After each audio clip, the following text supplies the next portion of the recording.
Human sa pagkahagsa sa helicopter, makita dayon sa kawanangan ang laing chopper nga nakuha og video nila Jason Dumalang Gavilan ug Delmar J.R. Batusan II. Gikumpirma sa Eastern Mindanao Command nga usa ka Super UAV aircraft ang nahagsa sa bukid nga bahin sa Barangay Sahod, Loreto, Agusan del Sur, Martes sa buntag, Nobyembre 4, 2025. Dihang gisusi sa mga residente ang lugar, nagkatibulaag ang ubang parte sa chopper. Doon na say nagpasad nga mga gamit. Dili pa makumpirma kung pila ang sakay sa chopper ug nasunog kini og maayo.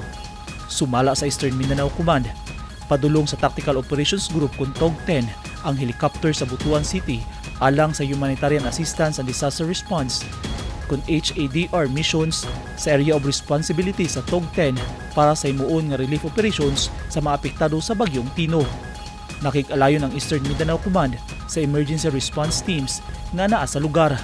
Nagapila ang ISMINCOM sa pagsabot, pag-ampog operasyon gikan sa publiko, hilabi na nga padayon nilang ipangita ang crew sa chopper.